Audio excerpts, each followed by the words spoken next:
Alors bonjour à tous, ici nous allons résoudre une équation différentielle E, y' moins 2 sur t, y est égal à t au carré. Avec y, c'est une fonction qui dépend du temps, et le temps commence entre 0 et plus l'infini. Le temps appartient à 0 pas pris, plus l'infini. La variable ici c'est donc t, on a une équation différentielle avec un second membre. Donc, et on va résoudre cette équation grâce à la méthode de la variation de la constante. Alors, on va déjà s'intéresser à l'équation ici différentielle que j'appelle E0. C'est la même, sauf qu'il n'y a pas de second membre. Donc, y' moins 2 sur t, y égale à 0. Vous allez comprendre pourquoi on résout toujours l'équation ici différentielle sans second membre. Alors je vais adopter cette technique-ci. Je dis que y' finalement c'est dy sur dt. D'accord? C'est la dérivée de y par rapport au temps. Moins 2 sur t y est égal à 0. Je transpose ici ce terme, de sorte que j'obtienne dy sur dt est égal à plus 2y sur t. Alors je vais faire la méthode de séparation des variables, c'est-à-dire que je vais remettre les variables y ensemble. Donc vous voyez ici, le y, je vais le faire passer en dessous, et le dt, je vais le faire passer au-dessus. De sorte que j'obtienne dy sur y est égal à 2, et dt qui était au dénominateur remonte au numérateur, 2 dt sur t. Voilà, vous voyez, on a bien séparé les variables, y à gauche ici de la frontière imaginaire, et dt à droite. Maintenant, je vais intégrer. Donc, si j'intègre, voilà, et je rajoute toujours une constante d'intégration. Donc, on continue. Ici, la primitive, une primitive de 1 sur y, parce que ici vous voyez apparaître 1 sur y, une primitive, c'est logarithme de y. On suppose y ici positif, est égal. Le 2, je peux le ressortir ici de l'intégrale. Donc, je vais le mettre ici, je vais le supprimer ici, donc ça fait 2, je ne vais pas aller trop vite. Enfin, on dit intégrale. On met intégrale quand il y a des bornes. Si on ne met pas de borne, on dit primitive. La primitive de 1 sur t dt, plus une constante. On obtient donc ln de y est égal à 2. Primitive de 1 sur t, c'est la même chose qu'ici.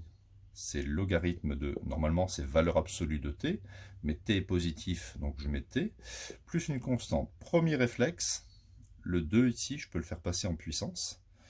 J'obtiens donc ln de y est égal à logarithme de t au carré plus c. Maintenant, si je veux y tout seul, je vais passer aux exponentielles. Exponentielle de ln de y, ça fait exponentielle de ln de t au carré plus c. Ici, j'élimine. Et ici, je peux faire une petite modification. Je peux dire que c'est exponentielle de ln de t carré fois exponentielle de c. Parce que expo de a fois expo de b me donne expo de a plus b. Ici, je peux simplifier, vous voyez, exponentielle de ln de t carré, ça va faire t carré. Et ici, exponentielle de c. Je vais appeler exponentielle de c, parce que c, c'est une constante. Exponentielle de c, ça va être une nouvelle constante que je vais appeler k.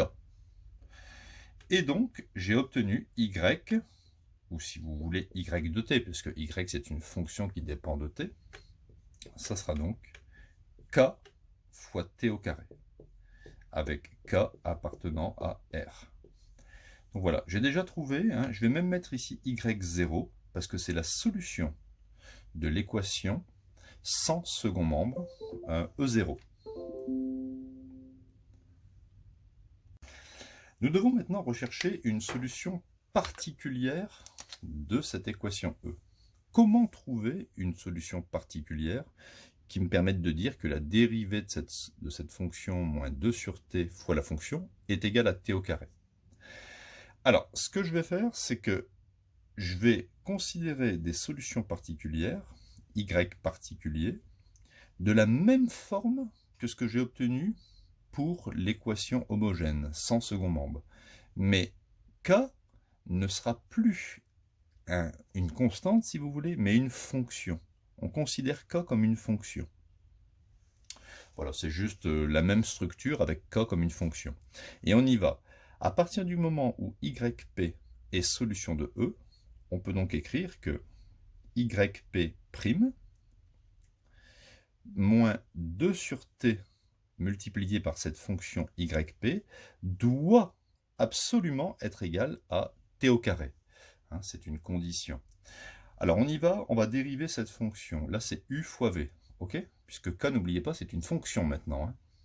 Donc u fois v, ça fait u', donc k'. Alors j'écris pas k' de t, hein, parce que c'est un peu chiant d'écrire à chaque fois y' de t. Hein. On sait que ce sont des fonctions qui dépendent du temps.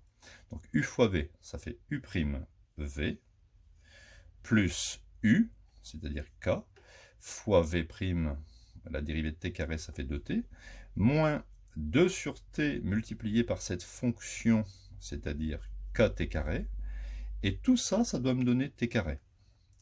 Alors, il y a toujours des choses qui s'éliminent. Ici, vous voyez, là, on va avoir 2kt, et ici, t carré sur t, ça fait t. 2kt moins 2kt, ça s'élimine. J'obtiens donc k' est égal à t carré divisé par t carré, ce qui me donne que k' égale 1.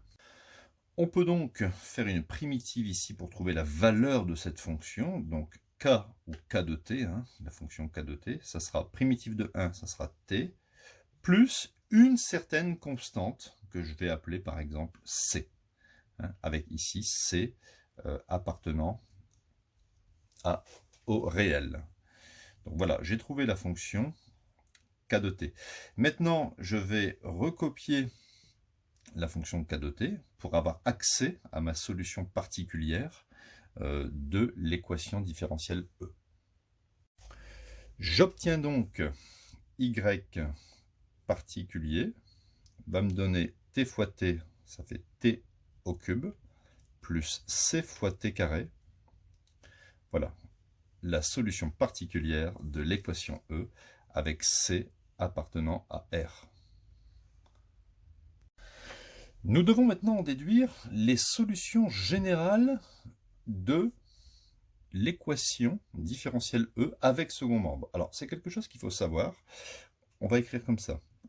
Les solutions générales, je vais les appeler Y générale de T, de l'équation différentielle E avec second membre, ça sera la solution de l'équation homogène, celle où il y avait un second membre nul, ça c'était la solution de l'équation homogène que j'avais appelée E0, plus une solution particulière.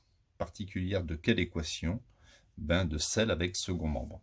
Donc en conclusion, Y générale de cet équadif seront les fonctions telles que y0, on avait vu que c'était k fois t2, avec k appartient à R, et y particulier, c'était t3 plus ct2.